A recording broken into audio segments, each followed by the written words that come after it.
ସଦାପ୍ରଭୁଙ୍କ ନାମରେ ଧନ୍ୟବାଦ ହେଉ। ପ୍ରଭୁଙ୍କର ପ୍ରିୟ ଲୋକମାନେ, ଆପଣ ସମସ୍ତ ଲୋକଙ୍କୁ ପ୍ରଭୁ ଆଶୀର୍ବାଦ କରନ୍ତୁ ଏବଂ ଏହି ସମୟରେ ଏହି ଭିଡ଼ିଓକୁ ଦେଖୁଥିବା ପ୍ରଭୁଙ୍କର ପ୍ରିୟ ପ୍ରତ୍ୟେକ ଲୋକମାନେ, ଆପଣ ସମସ୍ତ ଲୋକଙ୍କୁ ପ୍ରଭୁ ଯୀଶୁଙ୍କ ନାମରେ ପ୍ରେଜ୍ ଦ ଲର୍ଡ, ଯୀଶୁ ଶାନ୍ତି ମାରନାଥା। ପ୍ରଭୁଙ୍କର ପ୍ରିୟ ଲୋକମାନେ, ଆପଣମାନେ ଦେଖିଥିବେ ଏହି ପ୍ରକାର ସେବକମାନେ ମିଟିଂ କରୁଥିଲେ ସାବଧାନ। ଏହି ପ୍ରକାର ମିଟିଂରେ ଆପଣମାନେ ଯାଆନ୍ତୁ ନାହିଁ। এই বিষয় ଆପଣମାନେ ଦେଖିଲା ପରେ এই ଭିଡ଼ିଓକୁ ଦେଖିବା ପାଇଁ ଆପଣମାନେ ଇଚ୍ଛା କରିଥିବେ ଏବଂ ବର୍ତ୍ତମାନ ଆପଣମାନେ ଦେଖୁଅଛନ୍ତି। ଆପଣ ସମସ୍ତ ଲୋକଙ୍କୁ କହିବା ପାଇଁ ଚାହେଁ ଯେ ଏହି ପ୍ରକାର ସେବକମାନଙ୍କ ଠାରୁ ଆପଣମାନେ ସାବଧାନରେ ରୁହନ୍ତୁ ଏବଂ ଏହି ପ୍ରକାର ସେବକମାନେ ମିଟିଂ କରୁଥିଲେ ସାବଧାନ। ଆପଣମାନେ ଦୟାକରି ଯାଆନ୍ତୁ ନାହିଁ। କେତୋଟି ଗୁରୁତ୍ୱପୂର୍ଣ୍ଣ ବିଷୟ ଆପଣମାନଙ୍କ ପାଖରେ ପ୍ରକାଶ କରିବି। ଆପଣମାନେ ଧ୍ୟାନର ସହିତ ଶୁଣନ୍ତୁ, ଧ୍ୟାନର ସହିତ ବୁଝିବା ପାଇଁ ଚେଷ୍ଟା କରନ୍ତୁ। କାରଣ ବର୍ତ୍ତମାନ ସମୟରେ ଅନେକ ଜାଗାରେ ଅନେକ ସମୟରେ ଖ୍ରୀଷ୍ଟୀୟ ଲୋକମାନଙ୍କୁ ହିଁ ଲୋକମାନେ ଭ୍ରାନ୍ତ କରୁଛନ୍ତି। ଆପଣମାନେ କିଛି ସମୟ ସଠିକ୍ ଭାବରେ ଶୁଣନ୍ତୁ। ପ୍ରଥମ ପଏଣ୍ଟ ହେଲା ବା ବିଷୟ ହେଲା ପ୍ରଭୁଙ୍କର ପ୍ରିୟ ଲୋକମାନେ, ଏମିତି ପ୍ରଭୁଙ୍କର ପ୍ରିୟ ଦାସମାନେ ଅଛନ୍ତି ଯେ ମିଟିଂ କରିବା ପାଇଁ ସେମାନଙ୍କର ନିଜର ସବୁ ବିଷୟ ନିଅନ୍ତି, ଅର୍ଥାତ୍ ସବୁ ଜିନିଷ ନିଅନ୍ତି। ଷ୍ଟାଣ୍ଡ ସାମାନ ନିଅନ୍ତି, ଷ୍ଟେଜ୍ ସାମାନ ନିଅନ୍ତି, ଚେୟାର ନିଅନ୍ତି, ଲାଇଟ୍ ସାମାନ ନିଅନ୍ତି, ସମସ୍ତ ବିଷୟ ସେମାନେ ନିଅନ୍ତି। ଲୋକମାନଙ୍କୁ ନିର୍ଣ୍ଣୟ ନେଲା ପରେ ତୁମରି ଗ୍ରାମରେ ମିଟିଂ କରିବା ପାଇଁ ଯାଉଛୁ, ତୁମେ କିଛି ଦେବାକୁ ପଡ଼ିବ ନାହିଁ, ସବୁ ଜିନିଷ ଆମ ପାଖରେ ଅଛି, ଆମେ ସବୁ ବିଷୟ ଆଣିବୁ ଏବଂ ମିଟିଂ କରିବୁ, ତୁମର ମତାମତ କ'ଣ? ଏ ବିଷୟ ଲୋକମାନଙ୍କୁ ପଚାରନ୍ତି ଏବଂ ସବୁ ଜିନିଷକୁ ନେଇ ସେମାନେ ମିଟିଂ କରନ୍ତି। ସେମାନଙ୍କର ଜିନିଷ ସେଇ ମିଟିଂରେ କାର୍ଯ୍ୟରେ ବ୍ୟବହୃତ ହୁଏ ଏବଂ ଯେତେବେଳେ ସେଇ ଦାସମାନେ ସେଇ ଜାଗାରେ ଲୋକମାନଙ୍କୁ ଭାଷଣ ଦିଅନ୍ତି, ଆଶ୍ଚର୍ଯ୍ୟକର୍ମ କରନ୍ତି। ଏମିତି ଅନେକ ଜାଗାରେ କଲା ପରେ ପ୍ରଭୁଙ୍କର ପ୍ରିୟ ଲୋକମାନେ,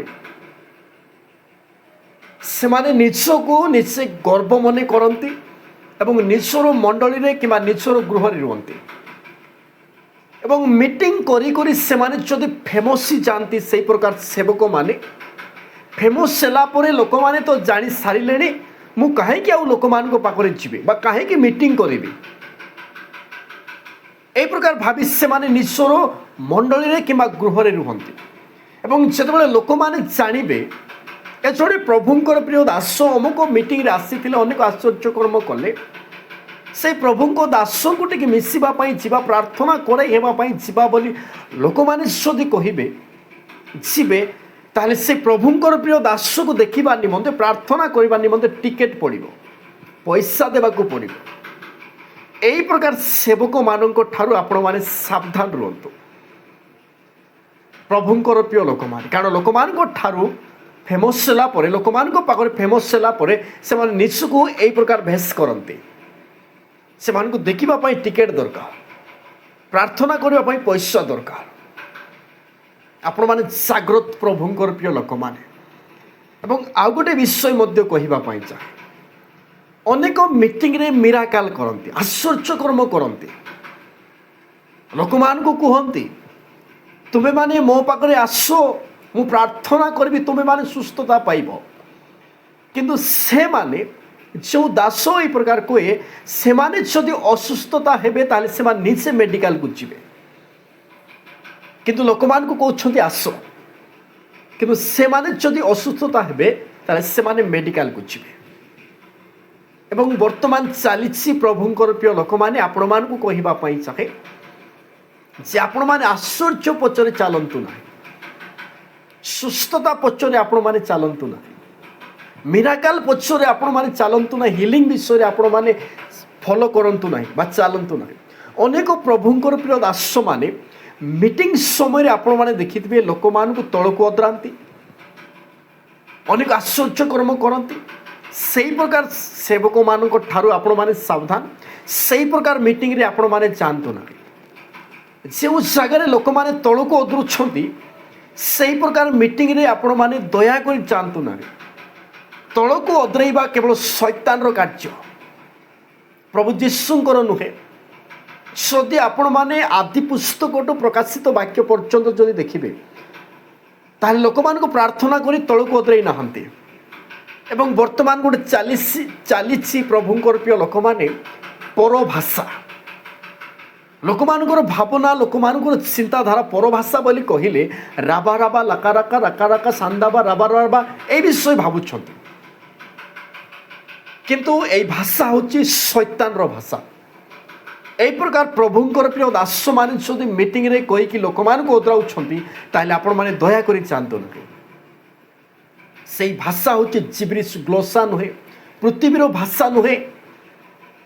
ପ୍ରଭୁଙ୍କର ପ୍ରିୟ ଲୋକମାନେ ଆପଣମାନେ ବୁଝିବା ପାଇଁ ଚେଷ୍ଟା କରନ୍ତୁ। ଏବଂ ପ୍ରଭୁଙ୍କର ପ୍ରିୟ ଖ୍ରୀଷ୍ଟୀୟ ବିଶ୍ୱାସୀ ମାନେ ଆପଣମାନଙ୍କୁ କହିବା ପାଇଁ ଚାହେଁ, ଆପଣମାନେ ପ୍ରଭୁ ଯୀଶୁଙ୍କୁ ବିଶ୍ୱାସ ନ କରି ଆପଣମାନେ ଦାସମାନଙ୍କୁ ବିଶ୍ୱାସ କରୁଛନ୍ତି, ଆଶ୍ଚର୍ଯ୍ୟ ପଛରେ ଚାଲୁଛନ୍ତି। କିନ୍ତୁ ଆପଣମାନେ ଯଦି ଗୋଟିଏ ବିଷୟ ଯଦି ଦେଖିବେ, ମାତିଉ ତାର 7 ତାର 21 ଲେଖାଯାଏ, ପ୍ରଭୁ ଯୀଶୁଙ୍କ ପାଖରେ ଆସିକି କହିଲେ, ଅନେକ ଲୋକମାନେ କହିଲେ, କିନ୍ତୁ ତାର ତଳପଦରେ ଲେଖାଯାଏ ପ୍ରଭୁଙ୍କୁ କହୁଛନ୍ତି, ପ୍ରଭୁ ତୁମ ନାମରେ ଭୂତ ଛଡ଼ାଇଲୁ, ଅନେକ ଆଶ୍ଚର୍ଯ୍ୟ କର୍ମ କଲୁ। ଆସନ୍ତୁ ଆମେମାନେ ଦେଖିବା, ବାଇବଲରେ ଦେଖିବା ପ୍ରଭୁଙ୍କର ପ୍ରିୟ ଲୋକମାନେ, ମାତିଉ ତାର 7:21 এই জায়গায় লেখা যায়, সেদিন অনেক মতে প্রভুঙ্কর প্রিয় লোক মানে 22 সেদিন অনেক মতে কহিবে, হে প্রভু আম্ভে মানে কি তুম নামরে ভাববাণী কহিলু নাহি, পুଣି তুম নামরে কি ভূত মানুষ ছড়াইলু নাহি, ଆଉ ତୁମ ନାମରେ କି ଅନେକ ଶକ୍ତିର କାର୍ଯ୍ୟ କଲୁ ନାହିଁ। ସେତେବେଳେ ମୁଁ ସେମାନଙ୍କୁ ସ୍ପଷ୍ଟ ରୂପେ କହିବି, ମୁଁ ତୁମମାନଙ୍କୁ କେବେ ହିଁ ଜାଣି ନାହିଁ, ହେ ଅଧର୍ମଚାରୀମାନେ ମୋ ପାଖରୁ ଦୂର ହୁଅ। ପ୍ରଭୁଙ୍କର ପ୍ରିୟ ଲୋକମାନେ ଏହି ପ୍ରକାର କହିବା ପାଇଁ ଯାଉଛନ୍ତି। ପ୍ରଭୁଙ୍କର ପ୍ରିୟ ଲୋକମାନେ, ଆପଣମାନେ ଜାଗ୍ରତ, ଆପଣମାନେ ଆଶ୍ଚର୍ଯ୍ୟ ପଛରେ ଚାଲନ୍ତୁ ନାହିଁ। ଆପଣମାନେ ପ୍ରଭୁଙ୍କର ପ୍ରିୟ ଗୋଟେ ଦାସ ଆସି ଆଶ୍ଚର୍ଯ୍ୟ କର୍ମ କରୁଅଛି, ସେ ଆଶ୍ଚର୍ଯ୍ୟ ଦେଖିକି ଆପଣମାନେ ଚାଲନ୍ତୁ ନାହିଁ। ଏବଂ ବିଶେଷ କରି ପ୍ରଭୁଙ୍କର ପ୍ରିୟ ଖ୍ରୀଷ୍ଟୀୟ ବିଶ୍ୱାସୀ ମାନେ, ଆପଣମାନେ ପ୍ରଭୁ ଯୀଶୁଙ୍କୁ ସର୍ବପ୍ରଥମେ ବିଶ୍ୱାସ କର, ତାପରେ ଦାସମାନଙ୍କୁ ବିଶ୍ୱାସ କର। କିନ୍ତୁ ଆପଣମାନେ ନିଜ ଉପରେ ବିଶ୍ୱାସ ନାହିଁ, ଦାସଙ୍କ ଉପରେ ବିଶ୍ୱାସ କରି ଆଜ୍ଞା ମୋ ପାଇଁ ଟିକେ ପ୍ରାର୍ଥନା କର ବୋଲି କହୁଅଛ। ଆପଣ ନିଶ୍ଚୟ ପ୍ରାର୍ଥନା କରିପାରିବେ ନାହିଁ। ଆପଣଙ୍କର ଘରେ ପ୍ରଭୁଙ୍କର ପ୍ରିୟ ଲୋକମାନେ ଏବଂ ଏହି ସମୟରେ ଏହି ଭିଡ଼ିଓକୁ ଦେଖୁଥିବା ପ୍ରଭୁଙ୍କର ପ୍ରିୟ ଲୋକମାନେ, ଆଉ ଗୋଟିଏ ବିଷୟ କହିବା ପାଇଁ ଏଇ ଯେତେ ସେବକମାନେ ଅଛନ୍ତି, ପ୍ରଭୁଙ୍କର ପ୍ରିୟ ଲୋକମାନେ, ମିରାକାଲ କରିବା ସେବକମାନେ, ଆଶ୍ଚର୍ଯ୍ୟକର୍ମ କରିବା ସେବକମାନେ ପ୍ରଭୁ ଯୀଶୁ କରନ୍ତି। କିନ୍ତୁ ବର୍ତ୍ତମାନ ସମୟରେ ଅନେକ ପ୍ରଭୁଙ୍କର ପ୍ରିୟ ଦାସମାନେ ଲୋକମାନଙ୍କୁ ଭ୍ରାନ୍ତ କରୁଛନ୍ତି। ଏବଂ ଆଉ ଗୋଟେ ବିଷୟ ମଧ୍ୟ କହିବା ପାଇଁ ଚାହେଁ, ଏମାନଙ୍କୁ ଯେ ପର୍ଯ୍ୟନ୍ତ ଆପଣମାନେ ଛୁଇଁବେ ନାହିଁ, ସେ ପର୍ଯ୍ୟନ୍ତ ଧାର୍ମିକ ସାଧୁ। କିନ୍ତୁ ଆପଣମାନେ ଯଦି ଛୁଇଁଦେବେ, ତାହେଲେ ସେମାନେ ସାପ ସଦୃଶ୍ୟ ଆପଣଙ୍କୁ ଫେଣା ଟେକିବେ। ଆପଣମାନେ ଜାଗ୍ରତ ପ୍ରଭୁଙ୍କର ପ୍ରିୟ ଲୋକମାନେ। ଏବଂ ଆପଣମାନଙ୍କୁ କହିବା ପାଇଁ ଚାହେଁ, ଯେଉଁମାନେ ରାବା ରାବା ଲାକା ରାକା ରାକା ରାକା କହୁଅଛ, ଏହା ହେଉଛି ଶୈତାନର ଭାଷା, ଜିବ୍ରିଶ ଗ୍ଲୋସା ନୁହେଁ। ଯଦି ଗ୍ଲୋସା ହେଇଥାନ୍ତା, ତାହେଲେ ସମସ୍ତ ଲୋକଙ୍କୁ ଏହି ଦାନ ମିଳିଥାନ୍ତା ଏବଂ ଲୋକମାନେ ବୁଝିପାରିଥାନ୍ତେ। ଯଦି ଆପଣମାନେ ମଧ୍ୟ ଭାବିବେ, ତୁମେ କେମିତି କହୁଅଛ, ଏଇଟା ପରଭାଷା ନୁହେଁ, ଏ ପ୍ରକାର ଅନେକ ଲୋକମାନଙ୍କର ମନରେ ପ୍ରଶ୍ନ ଆସିବ। ସେମାନଙ୍କୁ କହିବା ପାଇଁ ଚାହେଁ, ଯଦି এই ଭାଷାର ଯଦି ଅର୍ଥ ଅଛି, ତାହେଲେ ଆପଣମାନେ ପ୍ରକାଶ କରନ୍ତୁ। କାରଣ ବାଇବଲରେ 5 ପ୍ରକାର ମିନିଷ୍ଟ୍ରି ବିଷୟରେ ଆମ୍ଭେମାନେ ଦେଖିପାରୁଛୁ। এই ଭାଷାର ଅର୍ଥ ଆପଣମାନେ ପ୍ରକାଶ କରନ୍ତୁ, ଆମ୍ଭେମାନେ ସମସ୍ତ ଲୋକ ବିଶ୍ୱାସ କରିବା। ଯଦି এই ଭାଷାର ଅର୍ଥ ନାହିଁ, ତାହେଲେ ଆପଣମାନେ ଛାଡ଼ନ୍ତୁ ଏବଂ ଏ ଭାଷାର ଅର୍ଥ ମଧ୍ୟ ନାହିଁ। ପ୍ରଭୁଙ୍କର ପ୍ରିୟ ଲୋକମାନେ, ଏ ବିଷୟରେ ଅନେକ ବିଷୟ ଆପଣମାନଙ୍କ ପାଖରେ କହିପାରିଥାନ୍ତି, କିନ୍ତୁ ଏତିକି ମାତ୍ର ଆପଣମାନଙ୍କ ପାଖରେ ପ୍ରକାଶ କରିଅଛି। ଆପଣମାନେ ଆଶ୍ଚର୍ଯ୍ୟ ପଛରେ ଚାଲନ୍ତୁ ନାହିଁ, ପ୍ରଭୁଙ୍କ ଦାସ ପଛରେ ଚାଲନ୍ତୁ ନାହିଁ, ଆପଣମାନେ ପ୍ରଭୁଙ୍କ ପଛରେ ଚାଲନ୍ତୁ। ଏବଂ ବର୍ତ୍ତମାନ ସମୟରେ ଅନେକ ପ୍ରଭୁଙ୍କର ପ୍ରିୟ ଦାସମାନେ ପ୍ରଭୁ ଯୀଶୁଙ୍କ ପଟେ ରାସ୍ତା ନ ଦେଖାଇ ନିଜ ପଟେ ଆକର୍ଷଣ କରୁଛନ୍ତି, ନିଜ ପଟେ ଟାଣୁଛନ୍ତି। ଏବଂ ବର୍ତ୍ତମାନ ଆପଣମାନେ ଦେଖିଥିବେ ମଣ୍ଡଳୀମାନଙ୍କୁ ଦୁଇ ଭାଗ କରୁଛନ୍ତି। ଅନେକ ପ୍ରଭୁଙ୍କର ପ୍ରିୟ ଦାସମାନେ ଆଶ୍ଚର୍ଯ୍ୟ କର୍ମ କରିକି ଲୋକମାନେ ଆକର୍ଷଣ ହୋଇଯାଉଛନ୍ତି, ଭ୍ରାନ୍ତ ହୋଇଯାଉଛନ୍ତି। ପାୱାରଫୁଲ୍ ପାଷ୍ଟର, ଏଇ ପାଷ୍ଟର ପାୱାରଫୁଲ୍ ନୁହେଁ, এই প্রকার ভাবিকি যে প্রভুঙ্কর প্রিয় দাস আশ্চর্য করুছি সেই পছরে চালুচ্ছন্তি।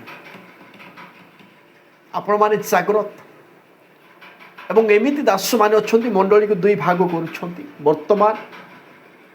କାରଣ ଲେଖାଯାଏ ଈଶ୍ୱରଙ୍କର ପବିତ୍ର ବାଇବଲରେ ମନୋନୀତ ଲୋକ ସୁଦ୍ଧା ଭ୍ରାନ୍ତ ହେବେ ଏବଂ ଲୋକମାନେ ସତ୍ୟ ବାକ୍ୟକୁ ସହ୍ୟ କରିପାରିବେ ନାହିଁ, କଳ୍ପିତ କାହାଣୀ ପ୍ରତି ମନ ଦେବେ ଏବଂ ସେମାନଙ୍କର ନିଜର କାନକୁ ଏବଂ ହୃଦୟକୁ ଆନନ୍ଦ ଲାଗିଲା ଭଳି ଶିକ୍ଷକକୁ ସଂଗ୍ରହ କରିବେ। ଦ୍ୱିତୀୟ ତିମୋଥୀ ତାର 4 ପର୍ବ ତାର 3ରେ ଯଦି ଆପଣମାନେ ତଳକୁ ଦେଖିବେ ତାହେଲେ ଲେଖାଯାଏ। ପ୍ରଭୁଙ୍କର ପ୍ରିୟ ଲୋକମାନେ, ଆପଣମାନେ ବୁଝିପାରୁଥିବେ, ଆପଣମାନେ ଆଶ୍ଚର୍ଯ୍ୟକୁ ଦେଖି ଆପଣମାନେ ମିଟିଂ ଯାଆନ୍ତୁ ନାହିଁ। ଯେଉଁ ଜାଗାରେ ଲୋକମାନେ ତଳକୁ ଓଦରୁଛନ୍ତି ସେଇ ଜାଗାକୁ ଦୟାକରି ଯାଆନ୍ତୁ ନାହିଁ। ପ୍ରଭୁଙ୍କର ପ୍ରିୟ ଲୋକମାନେ, ଆପଣମାନେ ଜାଗ୍ରତ ରୁହନ୍ତୁ, ଆପଣମାନେ ଶେଷ ପର୍ଯ୍ୟନ୍ତ ଧୈର୍ଯ୍ୟ ଧରିକି ପ୍ରଭୁଙ୍କ ପାଖରେ ରୁହନ୍ତୁ। ପ୍ରଭୁଙ୍କର ପ୍ରିୟ ଦାସମାନେ ଆପଣଙ୍କୁ ସ୍ୱର୍ଗ ନେବେ ନାହିଁ, ବିଶ୍ୱାସୀ ଆପଣଙ୍କୁ ସ୍ୱର୍ଗକୁ ନେବ ନାହିଁ, ବିଶପ ନେବ ନାହିଁ, ବକ୍ତାମାନେ ମଧ୍ୟ ନେବେ ନାହିଁ। ଏବଂ ଆଉ ଗୋଟେ ବିଷୟ ମଧ୍ୟ କହିବା ପାଇଁ ଚାହେଁ, ଆଦି ପୁସ୍ତକଠୁ ଆରମ୍ଭ କରି ପ୍ରକାଶିତ ବାକ୍ୟ ପର୍ଯ୍ୟନ୍ତ ପ୍ରଭୁଙ୍କର ପ୍ରିୟ ଦାସମାନେ, ଶିଷ୍ୟମାନେ ହେଉ କିମ୍ବା ରାଜାମାନେ ହେଉ କିମ୍ବା ଭବିଷ୍ୟତ ବକ୍ତାମାନେ ହେଉ କିମ୍ବା ପ୍ରଭୁ ଯୀଶୁ ମଧ୍ୟ ନିଜେ ହେଉ, ସେ କେବେ ମଧ୍ୟ ରାବା ରାବା ଲାକା ରାକା ବୋଲି କହିନାହାନ୍ତି ଏବଂ ଲୋକମାନଙ୍କୁ ତଳକୁ ଓଦରାଇ ନାହାନ୍ତି। କିନ୍ତୁ ବର୍ତ୍ତମାନ ଏଇ ତାମସା ଲାଗିଛି, ଲୋକମାନଙ୍କୁ ଭ୍ରାନ୍ତ କରୁଛନ୍ତି। এই ତଳକୁ ଓଦରାଇବା ଶୈତାନର କାର୍ଯ୍ୟ। ଏ ବିଷୟ ଆପଣମାନେ ଧ୍ୟାନ ଦିଅନ୍ତୁ। ପ୍ରଭୁଙ୍କର ପ୍ରିୟ ଲୋକମାନେ, ଆପଣମାନଙ୍କର ମତାମତ ଆପଣମାନେ ମେସେଜ କରନ୍ତୁ, ଆମେମାନେ ଜାଣିପାରିବା ଆପଣମାନେ କେତେ ଜାଗ୍ରତ ଅଛନ୍ତି, କେତେ ଆପଣମାନେ ଭ୍ରାନ୍ତ ହୋଇଅଛନ୍ତି। ଆପଣଙ୍କର ମେସେଜ ମାଧ୍ୟମରୁ ଜଣାପଡ଼ିବ। এই ଛୋଟିଆ ବାକ୍ୟ ଦ୍ୱାରା ଆପଣ ସମସ୍ତ ଲୋକଙ୍କୁ ପ୍ରଭୁ ଆଶୀର୍ବାଦ କରନ୍ତୁ।